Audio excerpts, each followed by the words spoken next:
अस्सलाम वालेकुम दोस्तों, मैं आपको परफेक्ट वेब सॉल्यूशंस की तरफ से फ्लैक्स बॉक्स फॉर बिगनर्स की इस ट्यूटोरियल सीरीज़ में खुशामदीद कहता हूँ। मेरा नाम इमरान कासिम है और ये हमारा फ्लैक्स बॉक्स फॉर बिगनर की ट्यूटोरियल सीरीज़ का पहला हिस्सा है, मतलब पार्ट 1 है। और आज के इस वीडियो ट्यूटोरियल में हम फ्लैक्स बॉक्स का तारफ़ देखेंगे, मतलब इंट्रोडक्शन टू फ्लैक्स बॉक्स होगा और उसके अलावा यहाँ पे थोड़ी सी हम उसकी प्रैक्टिकल एग्जाम्पल भी देखेंगे। तो दोस्तों, इससे पहले कि मैं अपनी इस वीडियो ट्यूटोरियल को स्टार्ट करूँ, मैं आपसे रिक्वेस्ट करूंगा कि अगर आपने अभी तक मेरे चैनल को सब्सक्राइब नहीं किया सॉरी, अगर आपने अभी तक मेरे चैनल को सब्सक्राइब नहीं किया तो काइंडली इसको सब्सक्राइब जरूर कर लें और साथ में मौजूद बेल का आइकन प्रेस करना मत भूलिएगा, ताकि मेरी आने वाली हर नई वीडियो या सीरीज़ की नोटिफिकेशन आपको आपकी ईमेल में या आपकी यूट्यूब ऐप में आपको मिलती रहे और आप उसे अप टू डेट रह सकें। Thank you very much. तो चलिए शुरू करते हैं इस वीडियो ट्यूटोरियल को।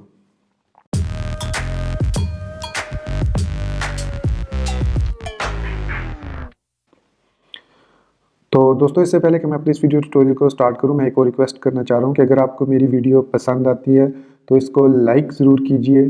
कोई भी आप मेरी वीडियो देख रहे हैं, मैं सिर्फ इस पर्टिकुलर वीडियो की बात नहीं कर रहा, बल्कि आप कोई भी मेरी वीडियो देख रहे हैं तो उसको लाइक, और अगर आपको पसंद नहीं आई तो उसको डिसलाइक और कमेंट में ज़रूर मैंशन कीजिएगा क्या क्या पसंद नहीं आया आपको, ताकि उसको और बेहतर तरीके से पेश किया जा सके। क्योंकि अगर मुझे पता नहीं चलेगा तो मैं जैसे वीडियोज़ बना रहा हूँ वैसे ही बनाता रहूँगा। तो चलिए अब चलते हैं ट्यूटोरियल की तरफ बढ़ते हैं। तो फ्लेक्स बॉक्स बेसिकली है क्या चीज़? फ्लेक्स बॉक्स बेसिकली एक फ्लेक्सिबल लेआउट है जिसकी मदद से आप एक कंटेनर के अंदर मौजूद आइटम्स को प्रॉपरली अलाइन कर सकते हैं और वो ऑटोमेटिकली स्क्रीन साइज के मुताबिक एडजस्ट होते हैं, और इसके अलावा आप उनको खुद भी प्रॉपरली मीडिया क्यूरीज को यूज़ करते हुए और बेहतर तरीके से एडजस्ट करना चाहें तो एडजस्ट कर सकते हैं।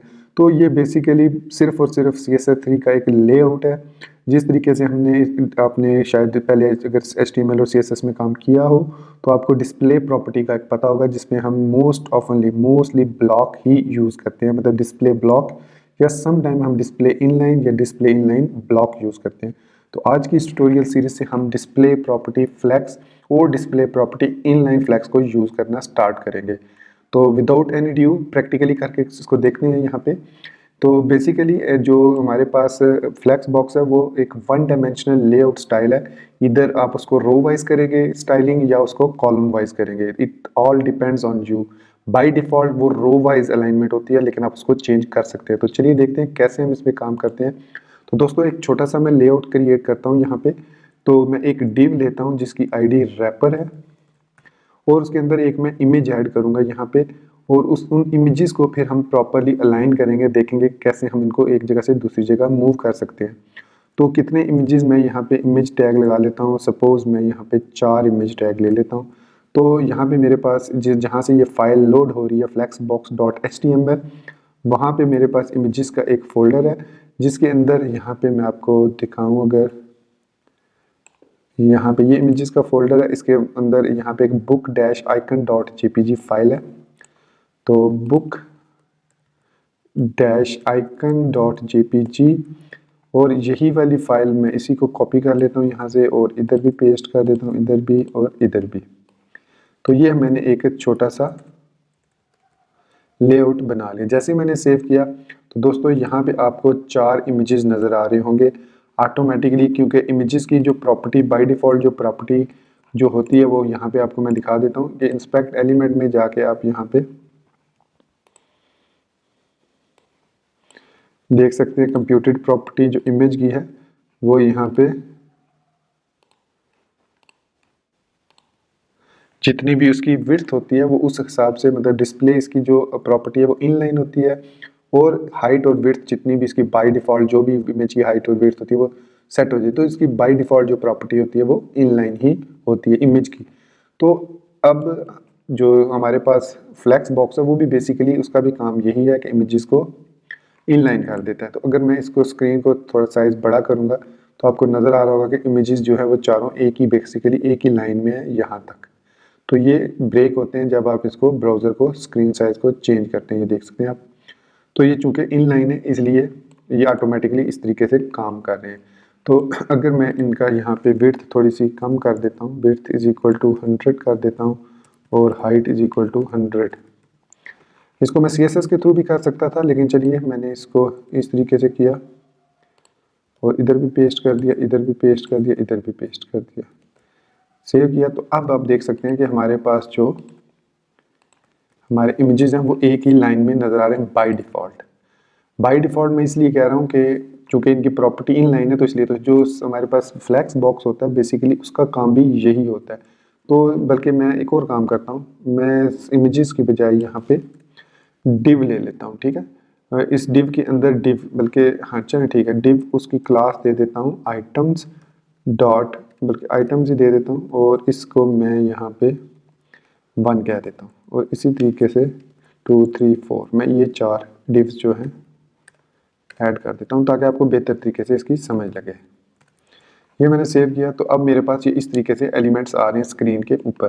तो यहाँ पे मैं अब ऐड करूँगा डॉट रैपर, और इसको मैं सिंपली करूँगा डिस्प्ले कर सकता हूँ फ्लैक्स, या डिस्प्ले कर सकता हूँ इनलाइन फ्लैक्स। तो पहले मैं इसको फ्लैक्स कर दूँगा, और जैसे ही मैंने फ्लैक्स करके इसको सेव किया, जो हमारे एलिमेंट्स थे वो ऑटोमेटिकली हॉरिजेंटली, जैसे पहले इमेजेस नज़र आ रहे थे, क्योंकि इमेजेस की बाय डिफ़ॉल्ट जो प्रॉपर्टी डिस्प्ले होती है वो इन लाइन होती है, इसलिए वो एक ही लाइन में बाय डिफ़ॉल्ट नज़र आते हैं। जबकि जो डिव होती है उसको वो ब्लॉक लेवल एलिमेंट होता है, तो इस वजह से उसको डिस्प्ले फ्लैक्स हमने किया तो वो ऑटोमेटिकली इन लाइन होगी। जो डिव इस चाइल्ड डिव्स थी, इस रैपर डिव की जो चाइल्ड डिव्स थी वो अब हॉरिजेंटली अलाइन हो गई है। तो इस तरीके से आप फ्लैक्स को यूज़ कर सकते हैं। सिंपली इतना लिखेंगे तो आपकी वेबसाइट में जितने भी उसके उस कंटेनर के आइटम्स होंगे या चाइल्ड होंगे वो ऑटोमेटिकली सिंगल साइड पे इस तरीके से लाइन हो जाएंगी। क्यों?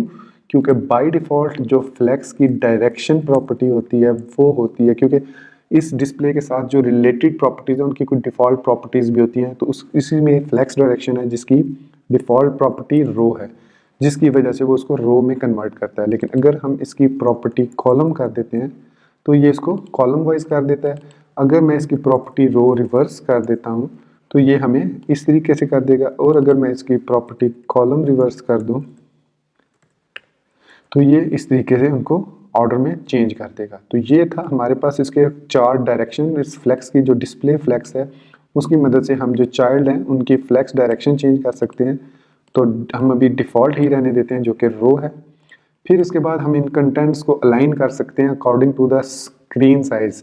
तो इसके लिए हम 2 प्रॉपर्टीज़, 3 बल्कि प्रॉपर्टीज़ हैं। एक जस्टिफाई कंटेंट है, एक अलाइन आइटम्स है, और एक अलाइन कंटेंट है।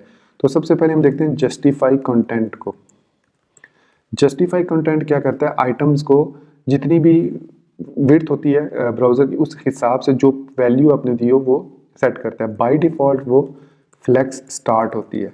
फ्लैक्स स्टार्ट मैंने जब किया तो आपने देखा कोई चेंज नहीं नज़र आया। लेकिन अगर इसी फ्लैक्स स्टार्ट को मैं फ्लैक्स एंड कर देता हूँ तो आप देखेंगे कि हमारे जो कंटेंट थे वो जंप करके राइट साइड पे मूव हो गए हैं, फ्लोट राइट हो गए हैं। किसकी मदद से? जस्टिफाई कंटेंट की मदद से। इसमें हमारे पास चंद प्रॉपर्टीज़ हैं जो हम देखते हैं। इसमें हमारे पास है centre, flex end, flex start, inherit, initial, space around, space between, unset. तो ये इसकी बाय डिफ़ॉल्ट प्रॉपर्टी जो होती है वो फ्लैक्स स्टार्ट होती है, और अभी मैंने जो सेट की है वो फ्लैक्स एंड है। तो इसके बाद हम इसमें सेंटर भी कर सकते हैं। जब हम सेंटर करेंगे तो no matter what is the size of your browser size, मतलब आपके जो ब्राउज़र की साइज़ है वो जितना भी हो, ये जो एलिमेंट्स हैं ये सेंट्रलाइज्ड ही रहेंगे। ये देख सकते हैं आप, ठीक है। इस तरीके से वो सेंट्रलाइज्ड ही रहेंगे। इस मदद से, किसकी मदद से? जस्टिफाई कंटेंट की मदद से। अब इसको मोर विजिबल करने के लिए हम एक और काम कर लेते हैं। यहाँ पे हम जो आइटम्स की प्रॉपर्टी, आइटम्स हैं हमारे पास, उनको हम एक छोटी सी विड्थ हाइट दे देते हैं। विड्थ सपोज मैं इसको 100 पिक्सल विड्थ दे देता हूँ, और हाइट भी दे देता हूँ 100 पिक्सल, और बैकग्राउंड कलर मैं इनको दे देता हूँ रेड, कलर मैं दे देता हूँ इनको वाइट, और मार्जिन दे देता हूँ इनको मैं 5 पिक्सल। ये लिख के मैंने सेव किया तो आपने देखा हमारे पास 100 बाई 100 के एलिमेंट्स आ गए, और उनके अंदर टेक्स्ट, अब इसका जो फॉन्ट साइज़ है मैं 22 पिक्सल कर देता हूँ। तो हमारे जो साइज़, बल्कि इसको 42 कर देता हूँ ताकि थोड़ा और, तो ये इस तरीके से ये 42, बल्कि ये 42 ज़्यादा बड़ा हो गया, 32 ठीक रहेगा, हाँ ठीक है। फिर मैंने किया यहाँ पे टेक्स्ट अलाइन सेंटर। तो जो हमारे एलिमेंट्स है वो हॉरिजेंटली सेंटर हो गए। अब वर्टिकली सेंटर करने के लिए हमें इसकी लाइन हाइट देनी होगी, जितनी इसकी टोटल हाइट है जो 100 पिक्सल है वही हम लाइन हाइट देंगे। तो ये ऑटोमेटिकली जो हमारा कंटेंट है वो सेंट्रलाइज्ड हो जाएगा। अब ये तो मैंने सिंपली अदर देन जो फ्लेक्स बॉक्स है ये वो सेटिंग नहीं है, ये नॉर्मल CSS है, ठीक है। तो अब इससे क्या हुआ कि हम जब इसको ड्रैग करते हैं या इसको स्केल डाउन करते हैं तो आप देखेंगे हमारे जो आइटम है वो ब्राउज़र के अंदर सेंट्रलाइज्ड है, बिल्कुल सेंटर में है। किसकी वजह से? जस्टिफाई कंटेंट सेंटर की वजह से। इसके अलावा इसमें एक प्रॉपर्टी है स्पेस अराउंड। स्पेस अराउंड क्या करती है कि ये फ्लेक्स कर देती है आइटम्स को इवनली, और उसके साथ ही वो क्या करती है विद, यहाँ पे अगर आप डेफिनेशन देखें तो लिखा हुआ है कि flex items are evenly distributed in the line. अब यहाँ से लाइन से मुराद मेन एक्सिस है, with half size spaces on either end, के वो उनको इक्वली डिवाइड कर देता है। जितनी ब्राउज़र की इस वक्त विड्थ होती है या जितनी ब्राउज़र की विड्थ है उतने उनको इक्वली डिवाइड कर देता है उसके, और जितना वो इक्वली डिवाइड करता है उसका हाफ जो होता है वो लेफ्ट और राइट पे दे देता है स्पेस अराउंड की मदद से। तो मैं यहाँ पे अगर इसको सेव करूँगा तो आप देखेंगे कि उसने यहाँ पे इक्वली, अब इसको दिखाने के लिए मैं यहाँ पे मेरे पास एक छोटा सा सॉफ्टवेयर है, डाउनलोड्स में सॉफ्टवेयर मैं आपको दिखा देता हूँ जे रूलर के नाम से। ये जे रूलर, ये बहुत अच्छा छोटा सा सॉफ्टवेयर जो कि आपको समझने में, विड्थ और हाइट को समझने में काफ़ी हेल्पफुल है। कि अगर आप एक स्क्रीन पे देख रहे हैं एक ब्राउज़र, ये देख सकते हैं। तो अब मैंने इसको फ्लिप कर लेता हूँ, यहाँ से फ्लिप किया तो फ्लिप करने से मैंने यहाँ पे देखा कि इसने 47 पिक्सल इसको विड्थ दी, और लेकिन अगर मैं एक दोनों में देखूँ डिफरेंस तो ये तकरीबन 79 पिक्सल का डिफरेंस है हर दो आइटम्स के दरमियान में। आप यहाँ पे देख सकते हैं 79, मतलब 78 79 आप कह सकते हैं। तो ये टोटली अगर आप यहाँ पे जाते हैं, मैं इसको थोड़ा सा ब्राउज़र को इधर करता हूँ, तो यहाँ पे आप देख सकते हैं कि ये अब वो डेफिनेटली मुझे नज़र नहीं आ रहा क्योंकि वो दूसरी साइड पे चला गया। तो मैं यहीं पे इसको आपको दिखा देता हूँ कि ये 48 है और ये हमारे पास 80 पिक्सल है। तो 80 80 80, तो ये कितना हो गया टोटल जो हमारे पास विड्थ है इस वक्त ब्राउज़र की, वो है हमारे पास 724 कह लो या 725 कह लो। तो उसने इक्वली इसको डिवाइड कर दिया है, ठीक है। तो इस तरीके से हम जो है इस जे रूलर को यूज़ करके अपनी विड्थ और हाइट को देख सकते हैं। तो ये हमारे पास है इक्वली, मतलब हाफ साइज उसका, मतलब 20, अगर इनको देखा जाए तो इन दोनों में जो डिफरेंस है वो 2, मतलब हमारे पास 80 कह लो, अगर 80 का साइज है हर एक में डिफरेंस है तो ये होना चाहिए 40। ये तकरीबन मतलब 48 50, मतलब 50 इधर और 50 इधर, क्योंकि 100 पिक्सल तो इसका भी साइज है। ये जो हमारे पास बॉक्स है, हर बॉक्स का साइज 100 पिक्सल है, ये देख सकते हैं 100 पिक्सल हर बॉक्स का साइज भी है, राइट। तो 100 200 300 एंड 400 तो यही हो जाते हैं सिर्फ। तो दोस्तों ये मैं इतनी डिटेल में नहीं जाता, मतलब समझाने का ये है कि स्पेस अराउंड जो है वो लेफ्ट एंड राइट पे 50% देता है और बाकियों में इक्वली डिवाइड कर देता है उसकी अपनी विड्थ को माइनस करके, मतलब जो हमने विड्थ सेट की है 100 उसको माइनस करके बाकी वो इक्वली डिवाइड कर देता है स्पेस अराउंड की मदद से। अगर मैं स्पेस बिटवीन करता हूँ तो वो क्या करता है, पहले आइटम को राइट अलाइन लेफ्ट अलाइन करेगा, लास्ट आइटम को राइट अलाइन करेगा, फिर जो स्पेस बचेगी वो इक्वली डिस्ट्रीब्यूट कर देगा जो दो आइटम्स हैं दरमियान में उनमें। तो स्पेस को सेव करते हैं तो आपने देखा इसने इसको, अब ये बिल्कुल आपको साथ लगा हुआ इसलिए नज़र नहीं आ रहा क्योंकि हमने यहाँ पे मार्जिन 5 पिक्सल दिया हुआ है, इस वजह से ये बिल्कुल ही आपको साथ नज़र नहीं आ रहा। यहाँ पे भी स्पेस है और यहाँ पे भी स्पेस है। तो ये होता है हमारे पास स्पेस बिटवीन। इसने इक्वली, अगर मैं इसको स्क्रीन को बड़ा करूं तो आप देखेंगे कि आइटम्स ऑटोमेटिकली स्क्रीन के साइज के मुताबिक स्पेस को डिस्ट्रीब्यूट कर रहे हैं, आप देख सकते हैं। तो यही काम अगर आपको नॉर्मली करना पड़े तो आपको क्या कुछ लिखना पड़ेगा, इसको कैसे आपने लेफ्ट अलाइन करना है, कैसे इसको राइट अलाइन करना है, कैसे उनके स्पेस को इक्वली डिवाइड करना है। तो it is a lots of work अगर फ्लेक्स को यूज़ ना किया जाए। तो इसी तरीके से हम जस्टिफाई कंटेंट कर सकते हैं। उसके बाद है हमारे पास दूसरी जस्टिफाई करने के लिए एक है align items. Align items basically अगर आप देखें तो अभी ये काम नहीं करेगी। इसमें हमारे पास बेस लाइन है, सेंटर है, flex end flex start, inherit, initial, stretch और अनसेट है। तो इसमें जो काम वाली चीज़ें वो स्ट्रेच है, फ्लेक्स स्टार्ट है, फ्लेक्स एंड है, सेंटर है। बाकी baseline, inherit, initial, unset, ये वही प्रॉपर्टी हैं जो नॉर्मली सीएसएस में होती हैं कि ये अपने पेरेंट की प्रॉपर्टीज को इनहेरिट कर लेती है, या जो इनिशियली इस क्लास की वैल्यू सेट की हो वही यहाँ पे भी सेट हो जाती है। तो these are something which is already discussed in CSS. तो यहाँ पे फ्लेक्स स्टार्ट है जो बाय डिफॉल्ट जो फ्लेक्स के स्टार्ट में। अब इस लाइन आइटम्स को अप्लाई करने के लिए हमारे पास ब्राउज़र की हाइट भी होनी चाहिए, मतलब जो कंटेनर है, ये जो रैपर है, इसकी हाइट भी एक होनी चाहिए। फिलहाल रैपर की हाइट जो है वो कंटेंट के मुताबिक है, तो मैं यहाँ पे इसकी हाइट जो है वो 100 VH कर देता हूँ। 100 VH करने का मतलब है इसकी height vertical view port height के मुताबिक जितनी भी व्यू की पोर्ट है उतना हो जाएगा। तो इसको अगर देखना चाहें आप तो मैं यहाँ पे बैकग्राउंड येलो कर देता हूँ, तो आप देखेंगे कि बैकग्राउंड यहाँ पे येलो हो चुका है और पूरा बैकग्राउंड येलो है। तो यहाँ पे मैं इसको ख़त्म कर देता हूँ ताकि आपको इसकी समझ आए। अब मैं कहता हूँ अलाइन आइटम्स बाय डिफ़ॉल्ट इसकी जो प्रॉपर्टी होती है वो इनिशियल होती है, मतलब फ्लेक्स स्टार्ट आप कह लो कि फ्लेक्स स्टार्ट होती है ये वाली। मैं इसी को सिलेक्ट करता हूँ फ्लेक्स स्टार्ट को और यहाँ पे सेव करता हूँ। तो अभी आप देख सकते हैं कि इसमें कोई चेंज नहीं आया। अगर मैं इसको फ्लेक्स एंड कर देता हूँ तो आप देखेंगे कि जो जितनी आपने हाइट रखी है 100 VH रखी है, अगर इसको मैं 50 VH करता हूँ तो उतने ही उसी साइज पे, अगर इसको मैं एक और काम करता हूँ यहाँ पे बॉर्डर दे देता हूँ तो बिल्कुल ही आप देख सकते हैं, क्योंकि ये मार्जिन की वजह से थोड़ा ऊपर है लेकिन ये बिल्कुल लाइन के ऊपर है फ्लेक्स एंड की वजह से।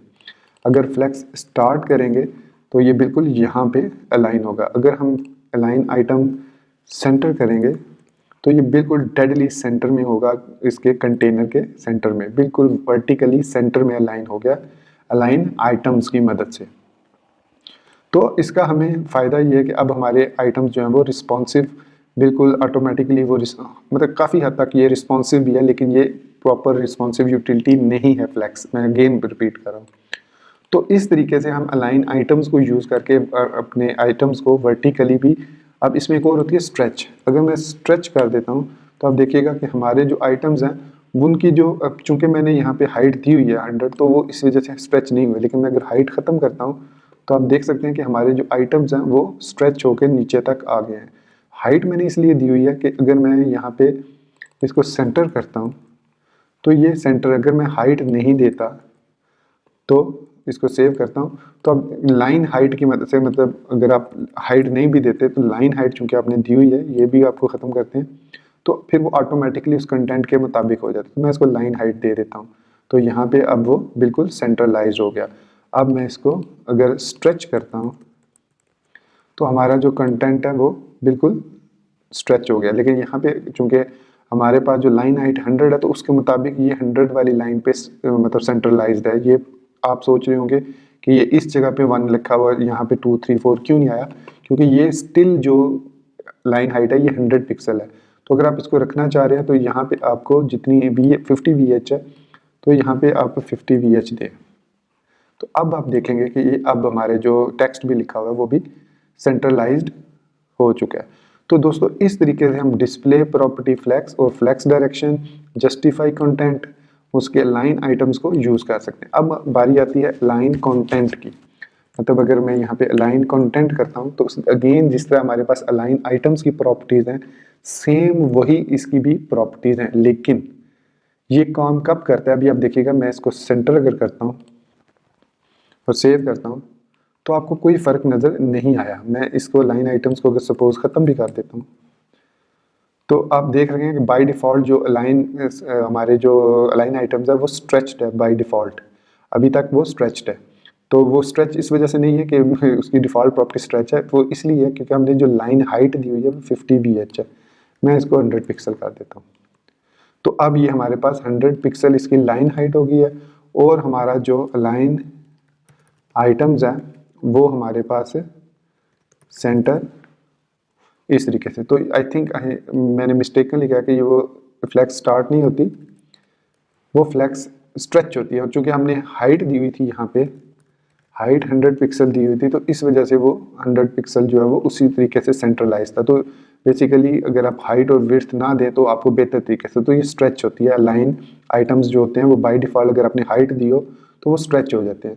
तो अब हमने लाइन कंटेंट जो है वो सेंटर दिया हुआ है तो मैं यहाँ पे क्या करता हूँ, लाइन आइटम्स भी जो है वो सेंटर कर देता हूँ। तो ये अब डेडली सेंटर, लेकिन अलाइन कंटेंट सेंटर काम नहीं कर रहा। ये क्यों नहीं काम कर रहा? क्योंकि ये सिर्फ काम करता है जब आपके पास फ्लेक्स रैप की प्रॉपर्टी जो है वो रैप हो इस तरीके से, तो तब ये काम करता है। लेकिन तब भी ये काम उस वक्त करेगा जब आप ये देखें, ये यहाँ से ये देख सकते हैं आप कि अब हमने चूंकि इसकी फ्लेक्स रैप प्रॉपर्टी सेट की हुई है, तो अलाइन आइटम जो है वो सेंटर लाइन हो रहा है। ठीक है, अगर मैं इसका साइज इस तरह करता हूँ और मैं ये करता हूँ कि इसकी जो प्रॉपर्टी है वो 300 विड्थ कर देता हूँ, 300, और इसको मैं 100 VH कर देता हूँ। तो अब आप देख रहे हैं कि अब ये ऑटोमेटिकली मैं जैसे इसको थोड़ा बड़ा किया जैसे ही, तो ये इस तरीके से हमारे पास कंटेंट ऑटोमेटिकली रैप हो रहे हैं स्क्रीन साइज के मुताबिक। ये देख सकते हैं आप, ये किसकी वजह से है? ये अब अलाइन कंटेंट सेंटर, मतलब फ्लेक्स रैप हमने किया है। फ्लेक्स रैप करने के बाद हमने लाइन कंटेंट जो है वो सेंटर किए।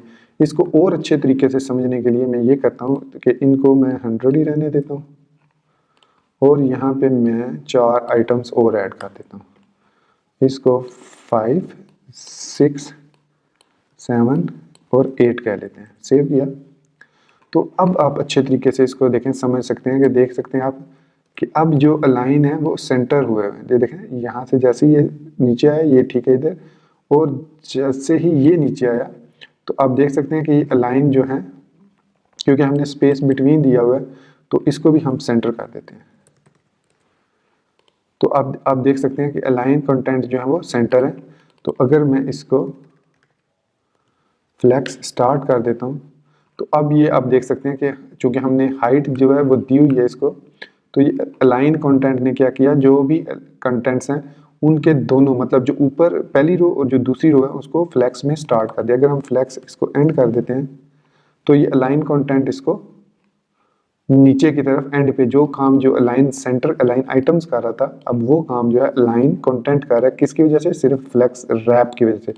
अगर मैं फ्लेक्स रैप खत्म कर देता हूँ तो आप देख सकते हैं कि अब हमारे आइटम्स जो हैं वो सेंट्रलाइज्ड है। और लेकिन अगर रैप मैं दोबारा ऑन करता हूँ तो अलाइन कंटेंट जो है अब वो काम कर रहा है। अगर मैं इसको स्ट्रेच कर देता हूँ तो अब ये स्ट्रेच होके, चूंकि ये हमारे पास स्ट्रेच होके हमें नज़र नहीं आ रहा क्योंकि हमने लाइन आइटम्स भी सेंटर किया हुआ है, तो ये भी बाय डिफ़ॉल्ट इसको हम इस तरीके से करते हैं। तो अब ये हमारे पास इस तरीके से देख सकते हैं, इसकी वजह से 100 VH की वजह से अगर मैं इसको 50 VH कर देता हूँ तो अब आप देख सकते हैं कि इस तरीके से ये स्ट्रेच है, लाइन कंटेंट स्ट्रेच है।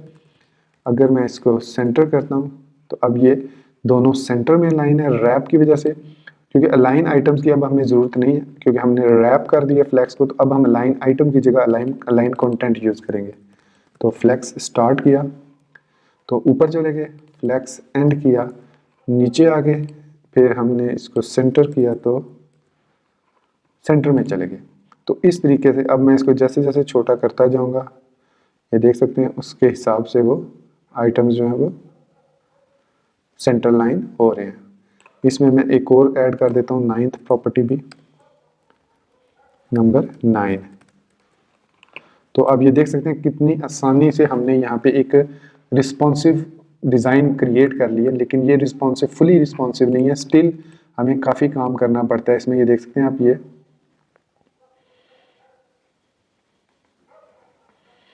ये अब चूंकि लाइन आइटम्स अब यहाँ पे जब ये एक ही रो में आ रहे हैं तो उस वक्त ये अलाइन कंटेंट्स जो है वो काम करना छोड़ देता है, फिर हमें यहाँ पे अलाइन आइटम्स जो है वो सेंटर लगाना पड़ता है। तो अब मैं अगर इसको बड़ा करूँगा तो ये देख सकते हैं आप, ये बिल्कुल बॉक्सेस जो हैं वो सेंट्रलाइज्ड हो चुके हैं, हमारे 9 के 9 बॉक्सेस देख सकते हैं आप।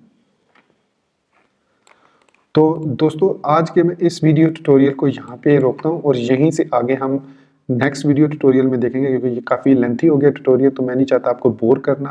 तो उम्मीद करता हूँ कि मेरा ये ट्यूटोरियल आपको पसंद आया होगा और आप इसकी प्रैक्टिस ज़रूर कीजिएगा।